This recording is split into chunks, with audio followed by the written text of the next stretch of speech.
اللہ تبارک و تعالیٰ کے نام نامی اور اسم گرامی کے ساتھ شروع کرتا ہوں جو بڑا مہربان اور رحم کرنے والا ہے۔ ناظرین محترم، پروگرام شان رمضان کے ساتھ آپ کا میزبان رضوان صدیقی۔ 11 ماہ انتظار کرتی ہیں ان گھروں کی دہلیز جہاں سورج ڈوبنے کے انتظار میں افطار کا اہتمام کیا جاتا ہے اور سحر سے پہلے دبے دبے قدموں سے گھر کی بچیاں اٹھتی ہیں، رسوئی کا رخ کرتی ہیں، وہاں سحری تیار کی جاتی ہے۔ بچے صبح اٹھ کر حیرت سے پوچھتے ہیں، ابو امی آپ رات کو کیسے اٹھ رہے تھے، کیا کھا رہے تھے؟ تجسس رہتا ہے ان کو۔ یہ رمضان کا مہینہ اسلام کے ساتھ ساتھ ہمارے بر صغیر کا اسلامی تہذیب کی ایک بہت بڑی تاریخی روایت اور بہت بڑی ثقافت ہے۔ بدقسمتی سے حالات کچھ ایسے ہوئے ہیں پچھلے 2-4 برسوں سے، اور اس دفعہ رمضان جن لمحات میں آیا ہے، جن ساعتوں میں آیا ہے، اس میں جانے کتنے گھروں میں رمضان کی رحمتوں کی آمد سے پہلے اداسی پر پھیلائے سو رہی ہے۔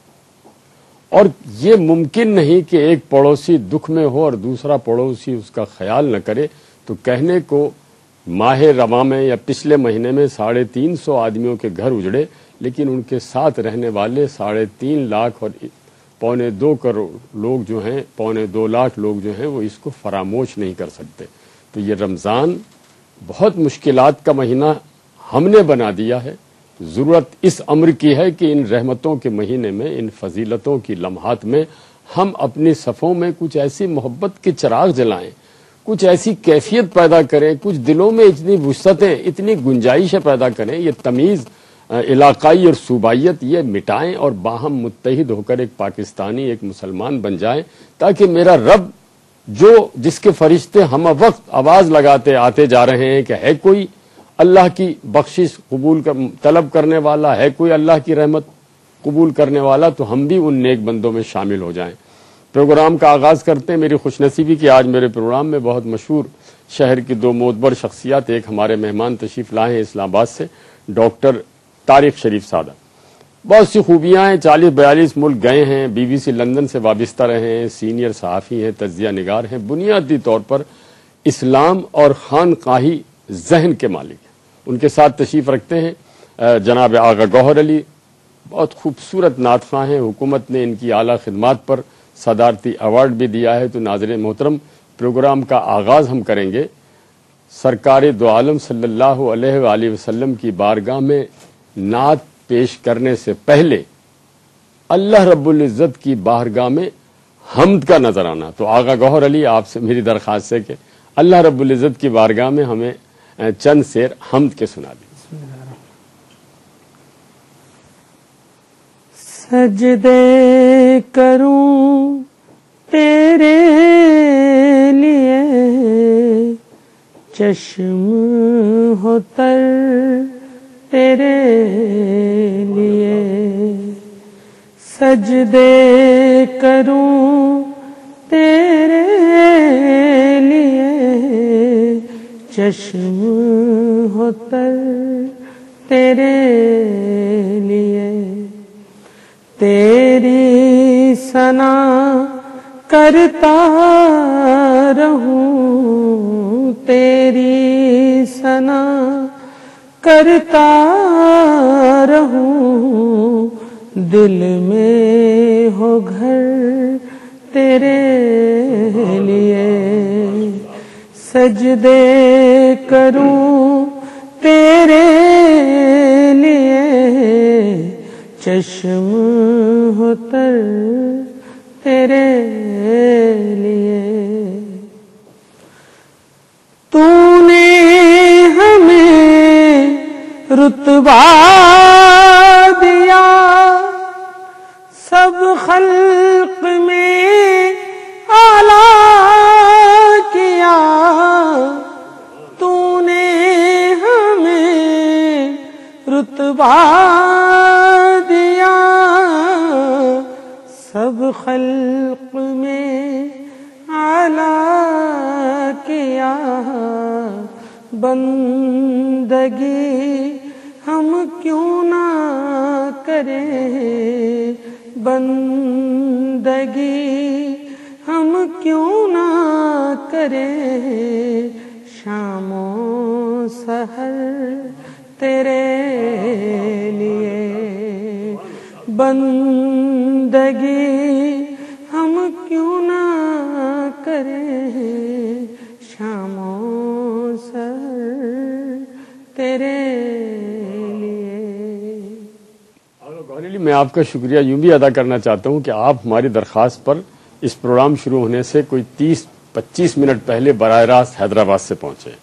حالت روزہ میں جو سفر کی تکان آپ کے چہرے سے ظاہر ہو رہی ہے، یہ میرے رب کو اور سرکار دو عالم صلی اللہ علیہ وسلم کو بڑی محبوب ہے۔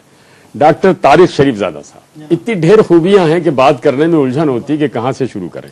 آج ہم سوچتے ہیں کہ ہم بات کریں گے تزکیہ نفس پر۔ یہ جو رمضان کا مہینہ ہے، جو ہمیں اس بات کی دعوت دیتا ہے کہ ہم اپنے اندر کی اصلاح کر لیں، اپنے اندر کو صاف کر لیں، شفاف کر لیں اور اپنے اندر کی صفائی کر لیں۔ چونکہ وقت ہمارا وقفے پہ جانے کے لیے کم ہے، تو ہم موضوع کا تعین کرنے کے لیے آپ سے جاننا چاہتے ہیں کہ آسان لفظوں میں اگر ہم یہ کہیں کہ تزکیہ نفس ہے کیا، تو اسے کس طرح بیان کریں؟ بسم اللہ الرحمن الرحیم۔ رضوان بھائی بہت شکریہ، نوازش آپ کا بھی اور میٹرو کا بھی کہ اس بہانے سے اللہ اور اس کے رسول کی حوالے سے کچھ گفتگو کرنے کا موقع ملے گا۔ اللہ تعالیٰ سے قبول فرمائے۔ تزکیہ نفس رمضان المبارک در حقیقت ایک نیکیوں کا ایسا موسم بہار ہے جو ایک برس کی ہماری ساری مصروفیت کے نتیجے کے طور پہ اللہ تعالیٰ کی طرف سے ایک الٹیمیٹم ہے، ایک موقع ہے، ایک کوشن دیا جاتا ہے کہ بھائی 11 مہینے آپ نے اپنی غفلتوں میں اپنی دنیا داری کے اندر گزار لیا ہے، یہ مہینہ اللہ تبارک و تعالیٰ نے ایک ایکسکلوسیو پیکج کے طور پہ ہمارے لیے رکھا ہے۔ یعنی ایک طرح کا دنیا داری میں سے نکل کے اندر بہت زیادہ کھب جانے کے بعد ایک موقع ملتا ہے ہمیں اللہ تعالیٰ کی طرف سے کہ ہم اپنی یہی میں روکوں گا، آپ یہ فرما رہے ہیں کہ اللہ رب العزت ہمیں یہ موقع فراہم کرتا ہے کہ 11 مہینے جو ہم نے زندگی اپنی لہو و لعب میں گزار دی اور لاپرواہیوں میں گزار دی، تو اللہ تعالیٰ ایک موقع دے رہا ہے کہ آنے والے 30 دنوں میں اپنا قبلہ درست کر لو اور اپنے معاملات ٹھیک کر لو۔ میں آپ کی گفتگو یہیں سے جوڑیں گے، مگر ہمیں جانا ہے ایک وقفے پر۔ ناظرین محترم، ہمارے ساتھ رہیے گا، جائیے گا نہیں۔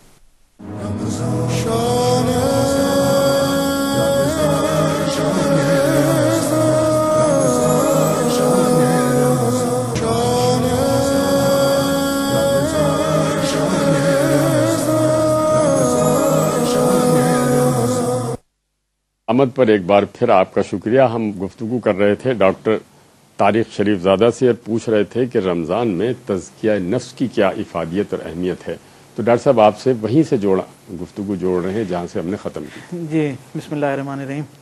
ہم گفتگو کر رہے تھے تزکیہ نفس کے حوالے سے۔ اگر آپ انسانی تاریخ کا مطالعہ کریں تو آدم علیہ السلام سے لے کے جناب رسالت مآب صلی اللہ علیہ وسلم تک تمام انبیاء و مرسلین جو پیغام لے کر آئے، اس کا اگر ہم حاصل دیکھیں اور شاید بنیادی مقصد دیکھیں تو وہ 2 بنیادی مقاصد ہیں جن کے گرد ساری تعلیمات جو ہیں، وہی پہ مبنی ساری گفتگو جو انسان کے ساتھ اللہ تبارک و تعالیٰ کی طرف سے کی گئی کسی بھی عہد میں، ان کا بنیادی مقصود 2 چیزیں ہیں۔ ایک تو خود شناسی ہے، ایک خدا شناسی۔ واہ سبحان اللہ۔ یعنی ایک تو انسان کو دعوت دی گئی کہ وہ اپنے آپ کو دریافت کرنے کی کوشش کرے، اور جب وہ اپنے اندر کی دنیا کو دریافت کر چکے، اس کے بارے میں آگاہی حاصل کر لے، تو وہاں سے حاصل ہونے والی روشنی کو ہاتھ میں لے اور پھر اپنے رب کی تلاش میں نکلے۔ اچھا، مجھے ذرا ایک ناظرین کی مدد کے لیے ایک سوال کر لینے دیجئے۔ آپ یہ کہہ رہے ہیں کہ انسان پہلے خود کو دریافت کرے؟ جی بالکل، تاکہ جب خود کو دریافت کر لے گا تو اپنے بنانے والے کو دریافت کرنے میں اسے آسانی ہوگی۔ جبکہ ایک ذہن یہ ہے کہ پہلے رب کو دریافت کرو، جب رب ملے گا تو اس کی دی ہوئی ہدایات آپ کے لیے راستہ بنائیں۔ جی یہ بعض مغرب میں ہمارے مفکرین جو ہیں ان کے ہاں یہ رائے پائی جاتی ہے، لیکن الہامی فلسفوں پہ یقین رکھنے، الہامی تعلیمات اور علم پہ یقین رکھنے والے تمام لوگ اس بات پہ متفق ہیں کہ سب سے پہلے آپ اپنے آپ کو دریافت کریں۔ سرکار دو عالم صلی اللہ علیہ وسلم کی حدیث مبارک بہت واضح پیغام کے ساتھ اور ہدایت روشنی کے ساتھ ہمارے سامنے موجود ہے۔ آپ نے فرمایا جس نے اپنے نفس کو پہچانا اس نے اپنے رب کو پہچانا۔ سبحان اللہ۔ در حقیقت اپنے آپ کو خود شناسی کا عمل ہی ابتدا ہے الٹیمیٹلی خدا شناسی کی۔ آپ کے رب تک پہنچنے کے لیے ضروری ہے کہ پہلے آپ اپنے آپ کو دریافت کریں. جب انسان اپنی آگہی سے اپنے بارے میں جان پائے گا، اپنی حیثیت اور اصل حقیقت کو پہچاننا شروع کرتا ہے، تو وہ اپنے رب کی طرف سفر شروع کرتا ہے، اور پھر سفر بہت آسان ہو جاتا ہے. جب انسان کو اپنی کم مائگی کا، اپنے نہ ہونے کا، اپنے عاجز ہونے کا احساس ہونا شروع ہوتا ہے، اپنی نیاز مندی کا احساس ہونا شروع ہوتا ہے، تو وہ بے نیاز کی دریافت اس کے لیے آسان ہو جاتی ہے. سمجھ سکتے ہیں کہ جب انسان خود کو یہ محسوس کرنے لگے کہ وہ رب کے سامنے اور اس کی بنائی ہوئی اشیاء کے سامنے وہ فقط ایک تصور ہے، مطلب ہے اس کی حقیقت جو ہے وہ ایک حباب کی سی ہے، ایک قطرے کے برابر ہے سمندر میں. اس لیے اسے جب وہ اپنے آپ کو فنا کر دیتا ہے تو وہ اتنا ہی زیادہ اللہ کے قریب پہنچتا ہے. بالکل بجا فرمایا. اس لیے کہ ہمارے پھر اولیاء کرام کی جو تعلیمات ہمیں ملتی ہیں اس میں بھی ہمیں، اگر آپ کی اجازت ہو تو ہم ان سے 2-4 شعر نعت کے شعر. ناظرین محترم، ہم نعت سننے سے پہلے آپ کی خدمت میں عرض کر دیں کہ ہمارا ٹیلی فون نمبر اور ہمارا ای میل ایڈریس اسکرین پر آئے گا. آپ سے درخواست ہے کہ ہمیں آپ کال بھی کر سکتے ہیں اور یہ پروگرام ہم جاری رکھیں گے، لیکن نعت آپ کی ہم شروع کریں گے بعد میں، ہمیں ایک وقفے پر جانا پڑ گیا. ناظرین محترم لیں گے مختصر سا وقفہ، ہمارے ساتھ رہیے گا.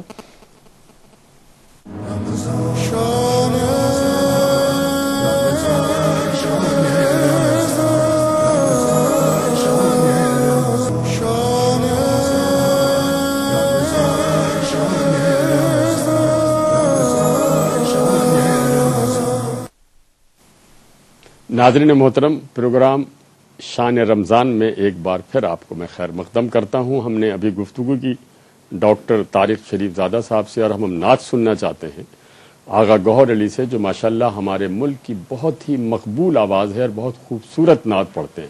جناب آغا گوہر علی سرکار دو عالم صلی اللہ علیہ وآلہ وسلم کی بارگاہ میں ہدیہ نعت پیش کر. صلی علی نبینا صلی علی محمد. سبحان اللہ، صلی اللہ علیہ وآلہ. کاش یہ دعا میری معجزے میں ڈھل جائے، کاش یہ دعا میری معجزے میں ڈھل جائے. سامنے مدینہ ہو اور دم نکل جائے، سامنے مدینہ ہو اور دم نکل جائے. کاش یہ دعا میری.